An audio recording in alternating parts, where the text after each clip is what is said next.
Hi, sunset people. Or should I call you sunsetters? Sunseties? I think it's time I find you a name. Like the Swifties for Taylor Swift, or like the Avocados for Billie Eilish, for example. I think you deserve a name. Some of you have been listening to me for 2 years now, and I think you need to be addressed properly now. Maybe we should do a poll and see what you like.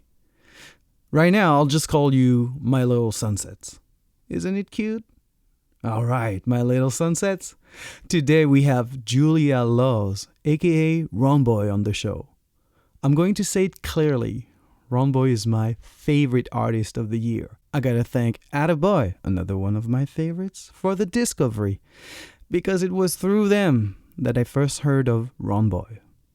Her debut album, Pity to Love, just got out. She packed gold diggers for a release party, and now she's here on Hanging Out Sunset. Ronboy music is like a blanket.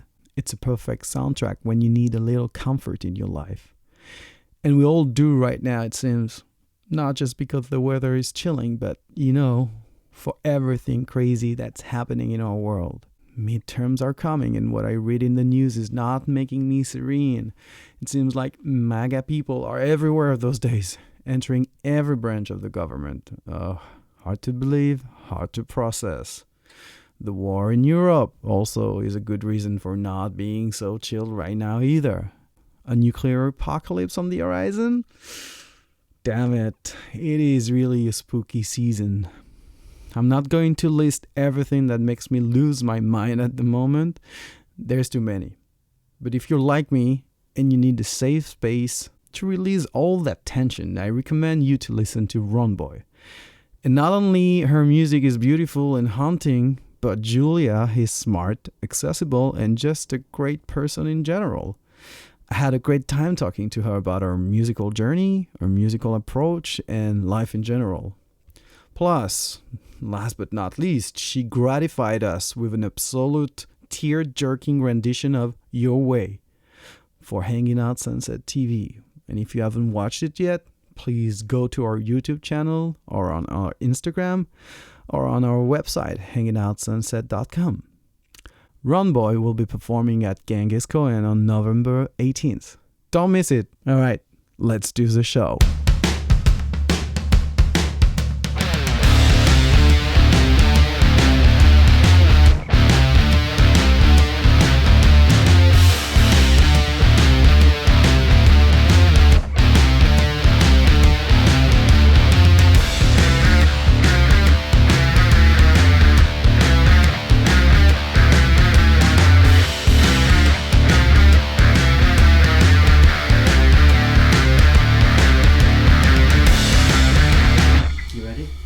Let's do this. Cool. All right, everybody. I'm Vincent Jacob, and this is my podcast, Hanging on Sunset. And today, I have the immense pleasure to receive Julia Laws, aka Ronboy. That's right. Did I pronounce everything correctly? Absolutely perfect. First, how are you? I'm well. I love this weather. I can't. It's like finally gray in Los Angeles. After the heat wave we got. I know. It was a little bit of fall. Yeah. All we need is like the leaf to turn a little more. It'll never happen. No, it's California, it's LA. Yeah, exactly. No, it's giving me a good memory of home. And home for you is Fidalgo Island. Yeah. It's in the Washington state. Yep. About an hour from Seattle, right? North of, yep, exactly. Oh. Very good. So I was curious because I checked, I Googled it, and I was like, is that really an island? It's everyone that goes there doesn't quite realize it is. It's connected to the mainland by a bridge. Yes. So they're like, it's an island. But it absolutely is. There's a waterway. It's proven. Okay, so it is an island. Yeah, it is. Yeah, exactly. Before we get into that and your childhood and everything, I want to know everything. I have a question for you. Are you excited with this new record coming? I guess you are. Yeah. Oh my God. Well, so it came out September 30th, just a few weeks ago, and it's all this hard work that you put into this one body of work to then see living and how people accept it or don't. But it's really, it's amazing to finally have it out. I feel really good about it. PD to Love, that's the name of the record. PD to Love. I engage everybody who's listening to this to go and check it out. Thank you. No, it's an amazing record. I had like a crush on it when I first listened to it. And I've been listening to it again and again. So thank you. I encourage everybody to do the same. All right, so let's go back to Washington State. And I think you moved out there when you were about 12, right? Yeah. But that's where you grew up, basically? Yeah, I did. I was born somewhere else. I was born in northern Idaho, in this town called Sandpoint. It's really beautiful. But all of my growing up memories really are Washington. I don't know why I kind of blocked out those 12 years. What happened there? I don't know, nothing bad. Definitely nothing bad. Is it northern Idaho so bad? Yeah, not at all. It's about as close to Canada as Anacortes, Fidalgo Island is close to. Just, different states. But no, it's lovely there. I have a few sisters, and one of them still lives there. So it's all good. It's you no get to bad go blood. back there too. Yeah, exactly. Oh, that's cool. Yeah. And so what was it so magical about the Fidalgo Island that you remember it so you had a great childhood? Yeah. Oh, sure. I mean, I think I had a moody childhood. What do you mean? Well, Fidalgo Island is the Pacific Northwest in general is really dark and weathery, and especially when you get Seattle and north of there, I mean, it's beautiful, so green. There's just not many places like it. But it's gray all the time. It's raining all the time, and then you're surrounded by water, and so it's kind of this. The world is just so much bigger than you at all times. So at least for me, growing up, I was always really introspective and thinking about. So why am I here? So I always heard this, but you're gonna tell me. Do you think there's a different mentality when you live on an island? I guess it is so hard because again we were connected to the mainland. But yeah, it's a different. You know everybody. Yeah, totally. Yeah, it's a small. How town. big it is? God, I don't know what it is now, but I mean, my graduating class of high school was under 200 people. Okay. So you definitely. And that's the whole high school. That was so we had 4 years. Okay. In high school, so I think it was probably around 800 people in the high school total. Not tiny, but it's small. Everyone. And did you start playing music over there? Yeah, my family put me in lessons when I lived in Idaho for a summer, and then it was I kind of trailed off, and again, I'm the youngest of 3 sisters, and one of my sisters was really taking a lot of lessons, doing everything. They were letting her kind of go down that path, and so I stopped, and once we moved to Washington, I actually had a really hard time when I first moved there.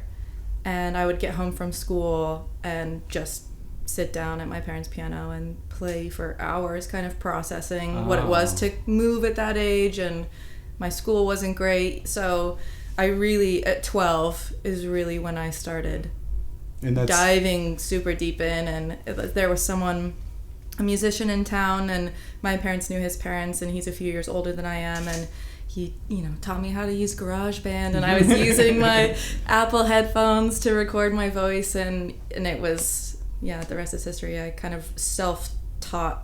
So you start playing music and writing songs as an outlet for that moodiness that you were exactly. talking about. It's funny because, I don't know if it's funny, but when I listened to your record, that's the first feeling I got from it.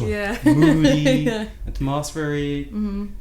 Dark, but not overwhelming dark, you know what I mean? It's like a blanket oh, good, yeah. of warmth. It's like you want to hear that record during the winter by the fire. That was my feeling. It's like a positive process. Yes, exactly. Of that darkness.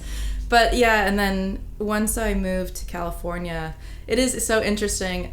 Once I moved, I realized, I'm a lot happier of a person than I thought I was, just because of the weather change. And I know. The Pacific Northwest, gorgeous. Move there, visit there. But wow, the gray days, I was not realizing how much it took an effect on me. So now I get to put that moodiness onto my music and give me 3 more days of this gloomy weather and I'll be sad. But for now, I like it. I mean, it makes sense because grunge happened there. Totally. For a reason, Yeah. I guess. Yeah. It fits with the scenery. Definitely. I did one like road trip once where I started from LA and drove along the PCH and went to Portland and then Seattle, and then I went drive. to the place where they shot Twin Peaks. Yeah, totally. Oh, okay, he's wearing the shirt. I'm a fan. And no, I loved it, and it reminded me of where I'm from, Dijon, Dijon, France. And because we have like seasons over there, you know. Yeah, it's not. And it's not Los sometimes Angeles. here, it feels like a time bubble because the weather is just the same all the time, almost. Right now it's a little more gloomy, and it's good. It's very good. But I think it affects also the passing of time, the way you feel it. I don't know where I'm going with this. Time passes a lot faster in Los Angeles. Yes. Or you get lost in it, maybe maybe more. I don't know. When did you move here? About 9 years ago. 9 years ago. So I moved to, I guess 10 years ago I moved to San Diego. Oh. And I lived there for maybe just over a year. And then... Nice. But that was to pursue music, right? That was what... No. I think that was my rebellious year of deciding I wanted to be a professional surfer and like be in the art scene in San Diego. I had never spent time in San Diego. I think I read that somewhere, that one of your first great memory of the world out there was with your dad, like on a surf trip. Yeah, right? Yeah. So that's something that's in your life too. Yeah, surfing? he moved. Well, he grew up in Southern California. Both my parents did actually. Oh, okay. And I'd only ever lived up north and always wanted to see what it was like. And I mean, he gave me his surfboard when we moved to Washington when I was 12, so I always had it in my room. And then when I decided to move to California, it was just natural that so we did the same drive as you did up the PCH. We did it all in one drive. We didn't stop. Oh my god. I think it's just under 24 hours. Wow. It was brutal, but I'm glad we did it. And then he moved me down, and the first thing we did, I couldn't move in for 2 days, and we went and bought a bodysuit or a wetsuit and rented a board, and he like taught me how to surf and stuff like that. Do you still surf? No, I had an accident. Oh, I'm sorry. That's okay. I had a pretty bad accident. I dislocated my shoulder in the water. Had surgery. Ooh. I tore my labrum, which is, the ligament that kind of connects your arm to your shoulder, 270 degrees. Oh my gosh. So I've been in the water since and kind of sat there realizing, like, I don't think this is for me anymore. You get PTSD. Yeah, exactly. And also, I mean, that was right around the same time that I realized, if I want to be doing music seriously, which I really did. As soon as I got there, I was like, I should move to Los Angeles. So once I was like recovering from my surgery, it was heavy towards LA. So yeah, I think I read somewhere also that you realized you were in the wrong city. Yeah. When you were in San Diego. Yeah, and no offense to San Diego, I love it. No, of course. It just wasn't right for me, and at the time, and I love going to visit, but it is a different music scene. But it's where I learned stamina for I was playing at farmers markets for 4 or 5 hours, and so you paid your dues. Yeah, sure. Yeah, vocal nodules. We got the whole thing. So, no, I'm really thankful for that time. And sometimes I think you have to discover the wrong path, or maybe not the wrong path, but the path that you don't land on. Who knows? Maybe you would be torn between a professional surf career and a singing career. And I never had an accident, Make my dad proud for sure. While I was there, I was studying painting as well. And I actually tried to do a study abroad in France for a year. And I don't really remember what made me not do it, but I was gonna go live with a family in the south of France and do this exchange program and paint for 10 months. Maybe later. I know. Yeah. Maybe between 2 albums. Yeah, I have to get there. Yeah. That sounds like between second and third, maybe. And did you grow up in a musical family? My sister's musical. My mom loves to sing. You know, I think everyone likes to sing, but not so much. My mom has a lot of siblings, and you know, one of my aunts is an amazing folk artist, and Oh, nice. she's lovely. She lives up in Oregon. But yeah, overall, it's not a huge. You know, I wasn't super around it. It was really Fidalgo Island and Anacortes and the music scene there that helped, like, really How is brought it? me in a The hug. It's music amazing. scene It's DIY. It's grungy. I was actually on my way here today. I was listening to Mount Erie. Do you know this band? No.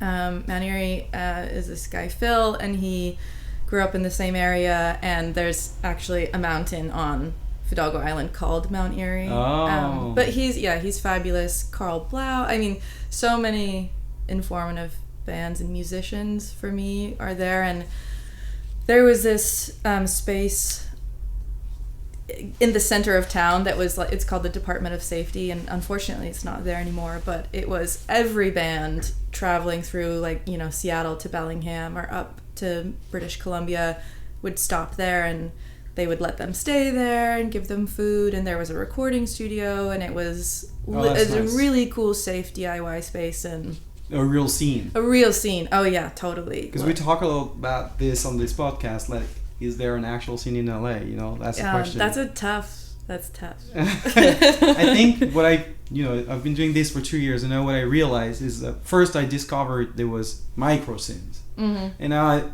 I'm discovering that there are more than micro scenes. It's like little tribes, like friends that do things together. Yeah. And like it's a small, like nucleus.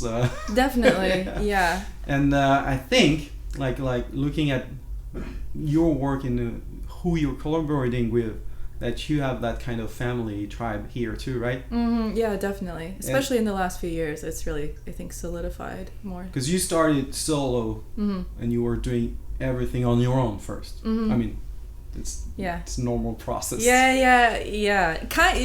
Yes, mostly. When I moved to Los Angeles, the very next day, I was in a studio recording with wonderful musicians, session musicians, and it didn't end up working out that I released that music. And after that happened and transpired, I think maybe I did 4 or 5 songs with them.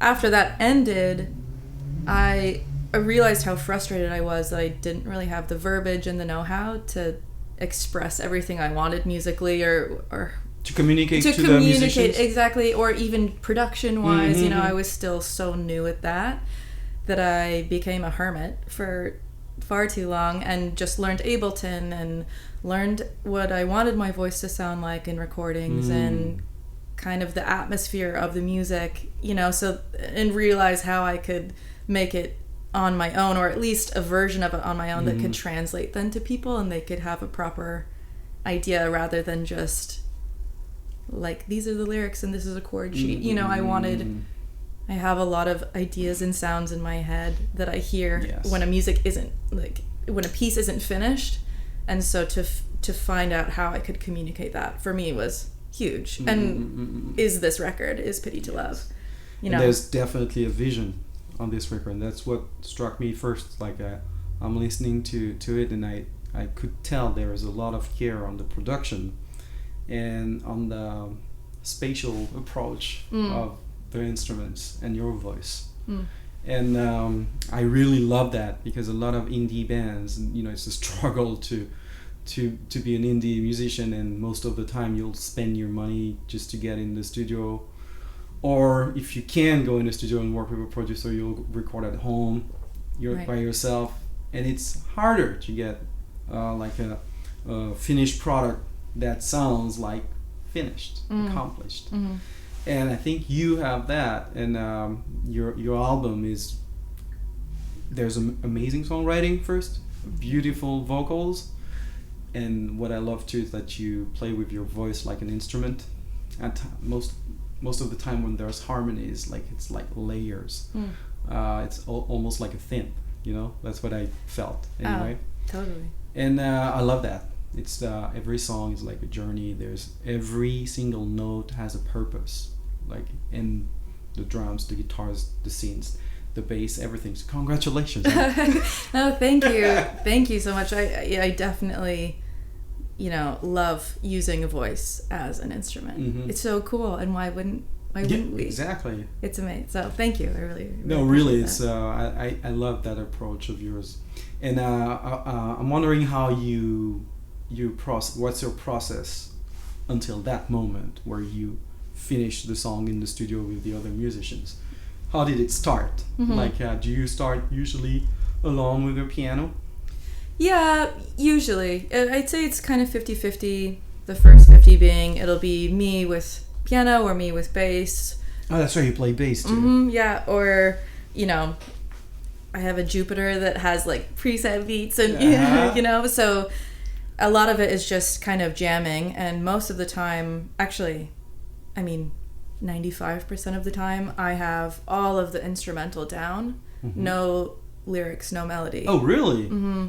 Oh, I'm a musician too, and it's hard for me to just do the instrumental first. I need the melody. Like, I need a chord. Of course, I'm going to start with a chord progression, but I need to attach the melody right away, even if I'm singing gibberish, usually like fake English. Yeah, of course. In French, we call it yogurt. Yeah, yogurt. Yeah. That's great. So I'm going to be singing something like, right upon the breezes down the way. Sounds English. It's right. not. Yeah, exactly. Which but is then okay. You can add in the words that kind of has that same syllable and mouth sound once you find the lyrics. So I usually have my chord progression and start singing, and when usually it's the verse. I can't do a chorus like right away. I need to get into the vibe. So it's very interesting that you will lay down all the instrumental first. Yeah, at least the structure of the song for sure. And sometimes it'll be, I have this song Your Way that's just a piano ballad. Really, it's piano and vocals for the most part, and that is the one song that came out all together at the same time.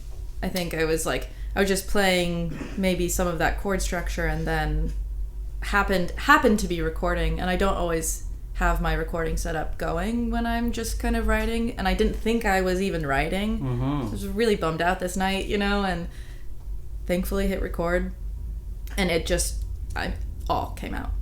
Pretty much a form song. I think there's probably 3 words that I took out. And that's what we hear on the record? I redid the vocals. Okay. but it is, I almost didn't because it was, I'm glad I did in the end, but I remember showing that to Sam and Sterling in the studio, and we opened the song up and they're like, kind of looked at me scared, like, what are we going to do to this song? And I was like, I think nothing, so. And it's a great song. Yeah, thank you. I love it. They added subliminal synths and sounds that I think kind of bring up, but half the time that I say that there's synths on it. So this one happened during the recording of the album?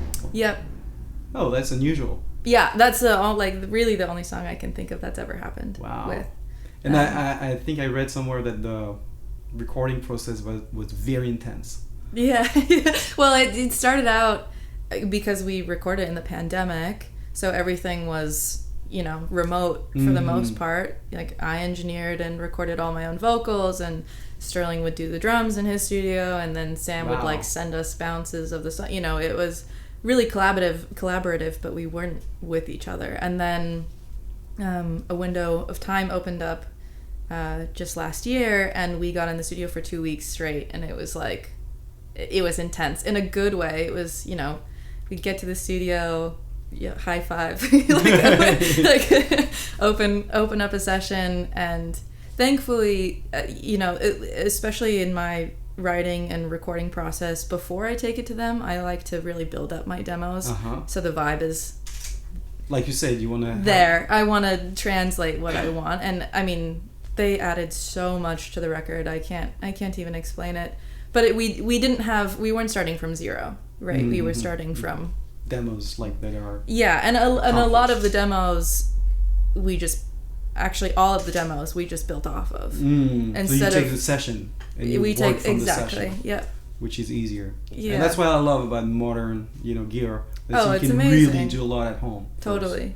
I do that too. I write my songs and straight away I'll open Logic and write down record the demo and then built from that. Yeah. And I think it's a good way to do it. The only problem is I work in Ableton.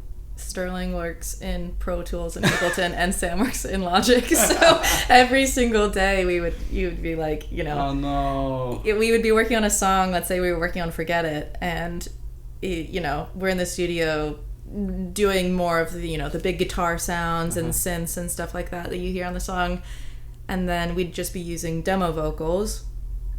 And then I'd go to my studio after we left Sam's studio, and then I'd go record the vocals and sleep because I was like, I can't possibly comp these in a great state of mind. Wake up, have coffee, comp the vocals, bounce everything out, take them to Sam, and then Sam drops it in his. It was amazing. I can't believe that we succeeded.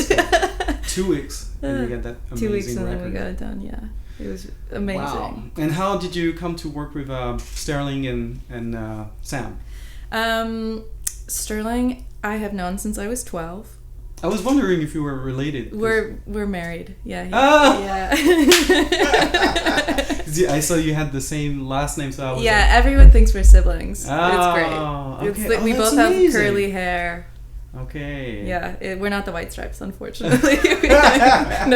We'll never do that. I'm just gonna come clean now. Oh, wow, that's so cool. Yeah, and then Sam, mutual friends, and when we started working on the record, I was like talking to Sam, and we wanted to try working together. And so we worked on 2 songs, and then that was Always, which was the first single, and this song called Oceans of Emotion. Which I love too. Thank you. I love all of them. So well, they all have such different personalities, yes. so it's anytime someone's like, what's your favorite song? There's no way, because... I think the first time I listened to the record, it was Ocean of Emotions. It just starts like with this greedy... So mean. Yeah. Totally. But I gave him those songs, and literally... we started working on them, and then lockdown happened, and so then it kind of spread out, and then Forget It was the 3rd song I wrote for the record, and that was really when I realized I'm writing a record. We're gonna make a record, let's work on this. Fucking banger. Thank you. This song is fucking Thanks. amazing. The Thank groove and the way the synth blends with the guitars, it's like crazy. That's the wall of sound that Sam got on the yes.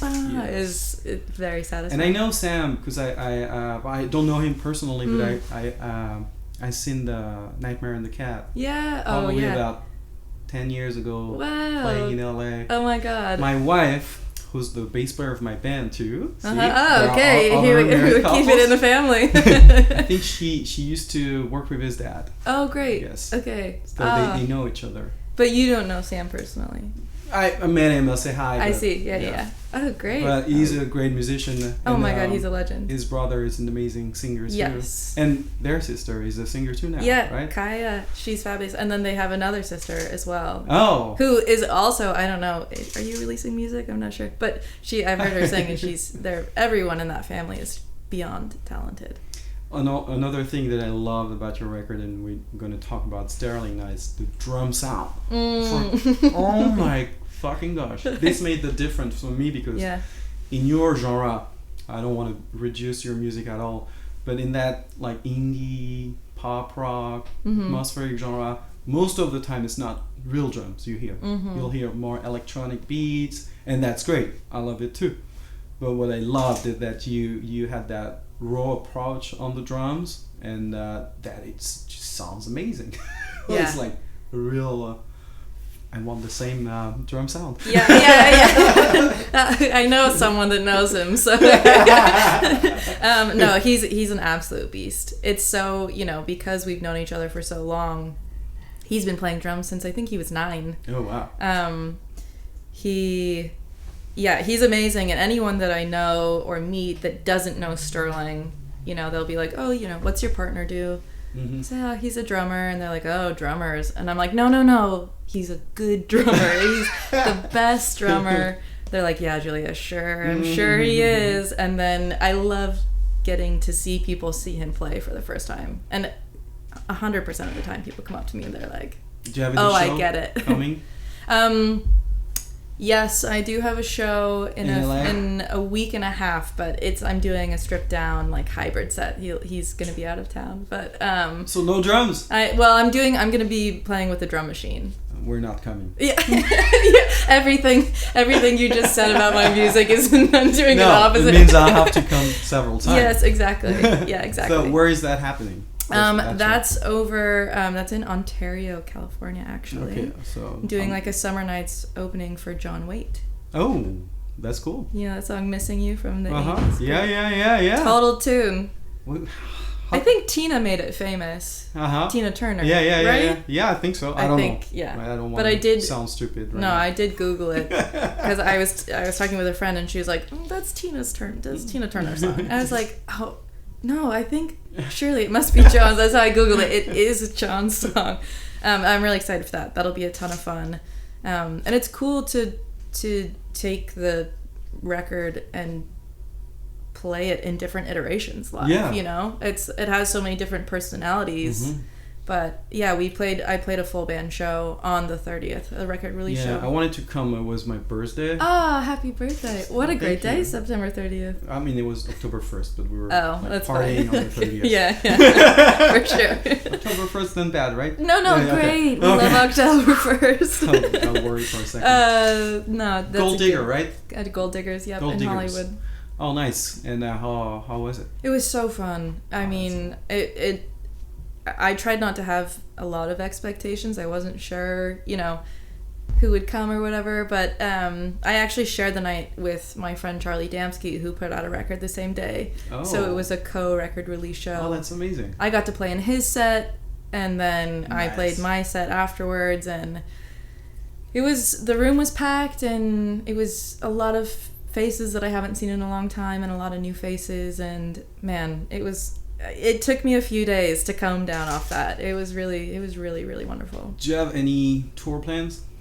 I have a few shows in the wings in LA coming up that haven't been confirmed yet, but I'm trying to get on a tour for next year. But so far nothing's solidified. How's your situation, like label wise?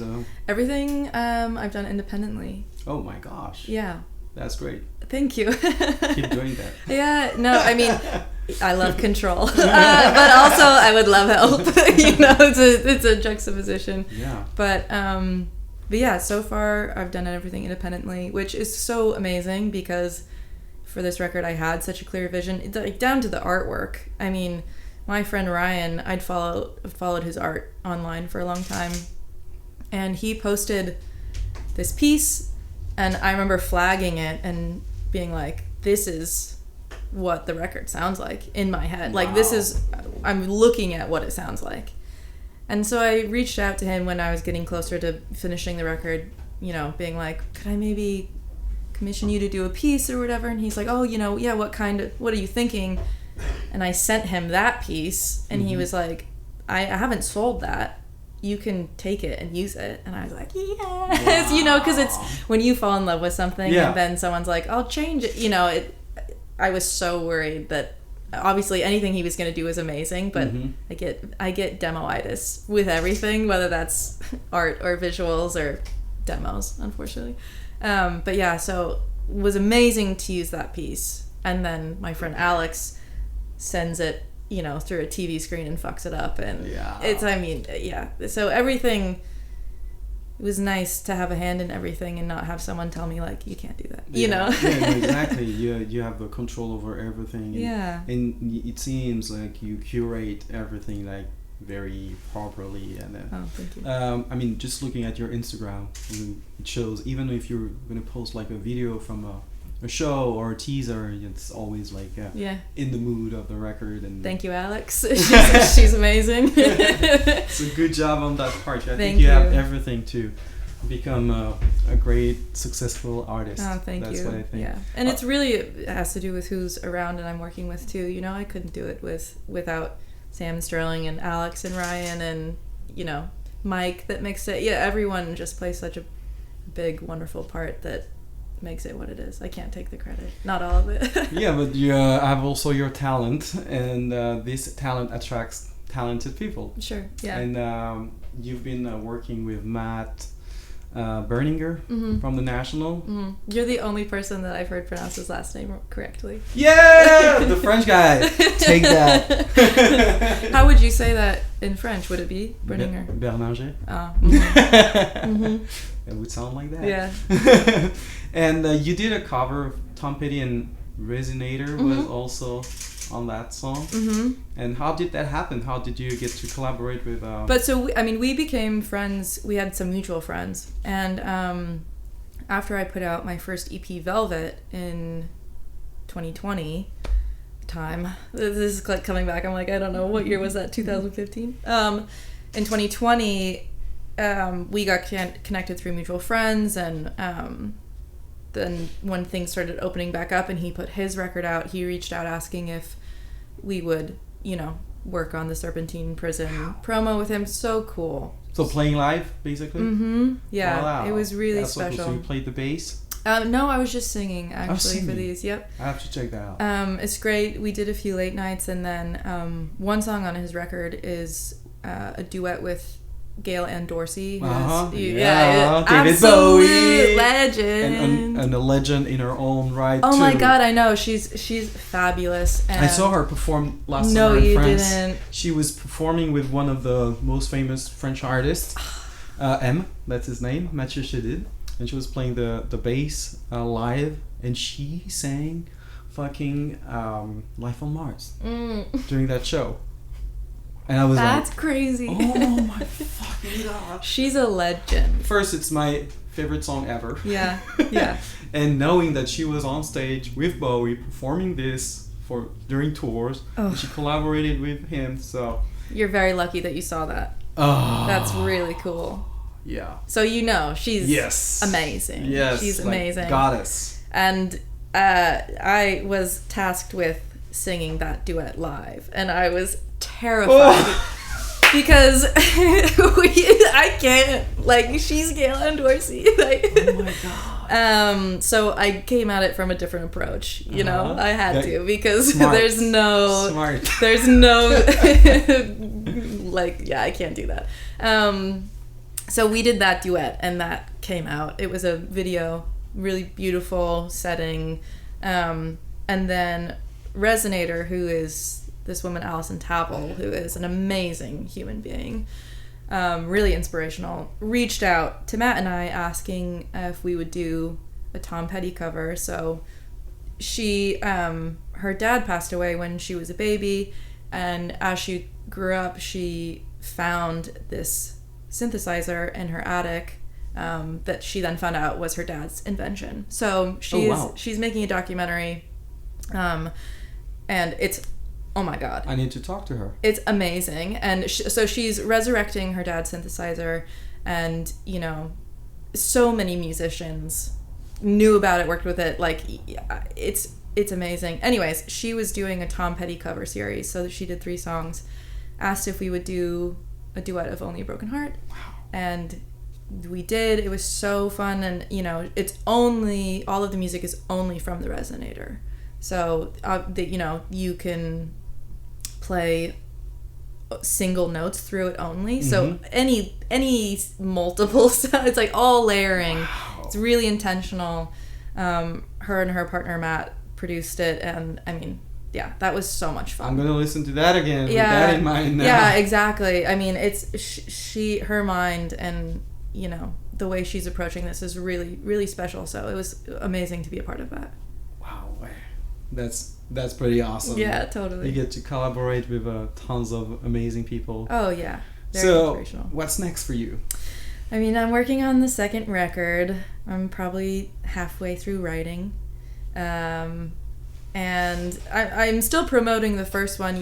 Trying to book shows and get on a tour. Of course. So my brain is kind of asking me why I'm trying to be creative and also trying to still do admin. It's hard for me to do both, but it's good. I'm letting my admin type A personality come out when it needs to, and then letting my creative type B come out when it needs to. I know, it can be hard to compartmentalize. It's great. Compartmentalize. Okay. When you're in a mood, I feel that a lot because I'm doing this podcast. Yeah. I'm trying to write a new record for my band too right Nice. now, and like this week I tried for 2 days to just get in the creative mood and just couldn't Yeah. because I was just doing other stuff. Yeah. And then suddenly I have 2 days where I can focus on that, and I was like, it's not coming. Do you doom scroll? What? Do you like scroll on social media? Yeah. Yeah. Fucking did that for 2 days. Yeah. That's what I've been doing for the last 2 weeks, unfortunately. And it feels really bad. And Yeah, I it's felt awful. guilty. Yeah. Because also when you're indie musicians, you have to like have like a retro calendar. Like in your mind, you need. If I want this record released in 2024, I need to be done writing this by next week. Yeah. Yeah. No pressure. So the pressure of doing that, knowing that your time is like very timeline is very thin. I think sometimes you put too much pressure on yourself. And fortunately, during August, I was like, I'm just gonna do writing, and which I did, and it went really well. But at the end of the month, I listened to everything I've done. I was like, I think I have like 90% of the record, and then I kept only 3 songs. Oh yeah, of course. You let it breathe for a second, and then you're like, damn it, it's not it. Do you like scrap a lot of songs too, or do you like record everything you have? I have, since making this record, and the reason some of these songs came about is simply because I was like just recording something I didn't think was important. So I don't record everything, at least voice memo, on my phone, but I do record a lot, and then it'll stay like a 30-second blip for life, and I'll never touch it again, but at least to have it. And the names, I have one working right now that's called Bass Lickin' Good, and I have no idea what that means, and I can never remember what it sounds like because it doesn't sound like the song at all, So the working titles, I need to help myself with that a little more. But when do you get into the lyrics? Because you... Yeah, what I really like doing is when the music is kind of set and all there, I go into the vocal booth and loop it. And then kind of like what you're saying when you write, you're ad-libbing whether or not it's real words and a melody. So then I'm toying. Sometimes I'll just hum or sing, and then sometimes it'll be gibberish and I'm singing melodies, and then the song or the section starts again, and I'll either kind of vamp on what I liked from it or try something completely different. That's the Ableton looping. Yeah, God bless Ableton now that they have that feature. And now they have the playlisting, and you can, when you loop it, it just automatically goes right directly below it, and you can just highlight what part. Oh my God, I do that in Logic too. It's a game changer. They just added it to 11, I think. Oh, that's great. So, and even when you're like tracking for real, like, and then it's good that you can like. You just listen through all the takes, and then take whichever part of the word you like. Yeah, totally. It's amazing, the technology. I would love to record to tape one day, but also I'm terrified. I did that. Did you? Yeah, oh, because wow. I'm old. And no. Old school, maybe. But oh yeah, I forgot that word. Yeah. I'm old school. I'm a vintage guy. Right. So back in the early 2000s, I guess, I was in France, and there was this guy who had all analog studio, and I was working with a punk band at the time from my hometown. And he was like this drunk, grumpy guy. And there Sounds was right. dust everywhere. And his studio was in the middle of the, how do you say that, vineyard? The vineyard, yeah. Vineyard. So I have a hard time with this word because... Well, because vine, and then yard. Vineyard. Yeah. Vigne. It's a French word. I'm so stupid sometimes. So it was like just this fabulous experience of getting lost in the wine region and just recording punk rock to tape. That's mad. And then the way he was mixing it, it was like plugging guitar pedal, delays, and reverb, and that's how it got the reverb on the vocals, for example.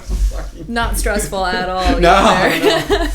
So I have some concerns with the final mix, but It was great. And the second time I used analog, it was here in Joshua Tree. Do you know the Rancho de la Luna studio? Haven't been. It's so that wasn't there, but this part is important because this studio is the Dave Catching studio, who's in the Eagles of the Death Metal, and all the Desert Sessions from Queens of Stone Age that were recorded there. Oh wow! And in the back of that studio, Rancho de la Luna, there's Back of the Moon, which is another studio, like Tony Mason runs. It's basically his house. Wow.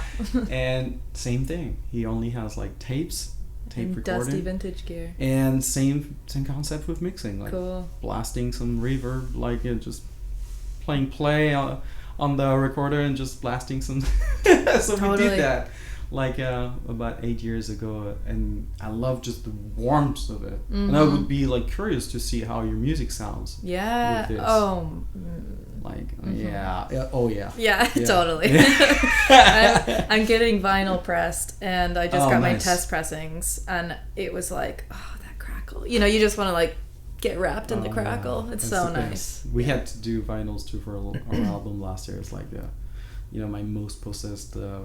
My prized possession that I have, but it's in my living room now. Okay, yeah, exactly. On the wall. Yeah. So, who mixed the record? Because it's amazing. So Mike Davis, he's up in Seattle. He mixed songs 1 to 8, and then Sam actually mixed songs 9 and 10. Wow.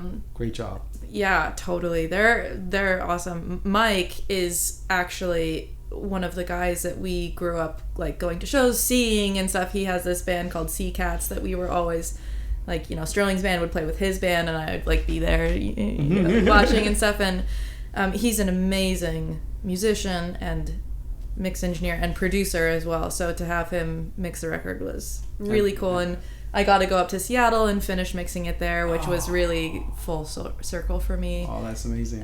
Back home. Yeah, it was really, really lovely. So props to you, Mike. It seems you have like a really great team around you. So yeah. You're very thankful. That's very cool. It was like the right people at all the right time stepped in. What we're going to do? I did that with Avocados too. They were mentioning so many talented people that I ended up doing a playlist, like Avocados family playlist. Who I want to do that with you too. Oh, great. All the people that are working around you and totally. In your universe. That will be very sick. Sense of community. Yeah. Tribe. Yeah, absolutely. Your tribe. Ronboy's tribe. That's going to be the name of the playlist. Cheers. Cheers to that. Thank you so much, Julia, for sharing all of this. I'm in love with your record. I cannot say it too many times. You're gonna play a song live for us, and that's just a dream come true for Hanging on Sunset. Ever since we started this podcast during the pandemic, of course, it's a pandemic project. Every good thing is a pandemic project now. Yeah. So I wanted to add live music to it, and we're finally doing this. So what is the song you're gonna play for us? I'm gonna do Your Way. Yes, I knew it. Yeah. I mean, it makes sense. Yeah. The piano song. Gotta kill him with sadness, Cool. Didn't you post today a cry day? Yes. So I was like, oh, it's fitting. I have to do the sad song. I have this playlist, new music cry day. Yeah, it's so good. Every 2 weeks I post this, and then I have like banger Fridays with more like more edgier stuff. But yeah. And all right. Well, thank you so much for having me. And so fun. We'll see you live soon. Yeah. Cheers. Thank you. Thank you.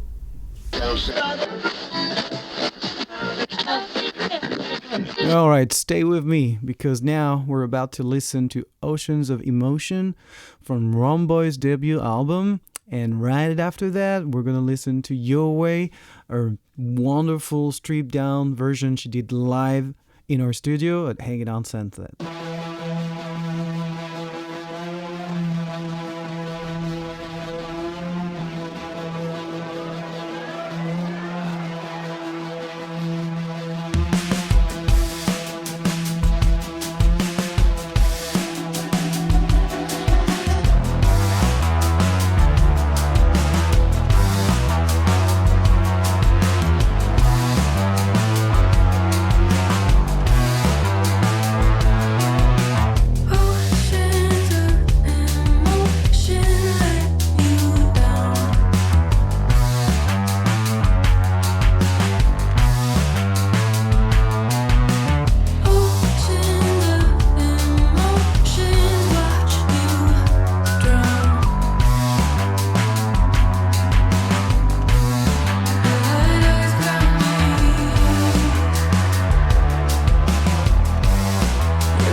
I won't tell you everything.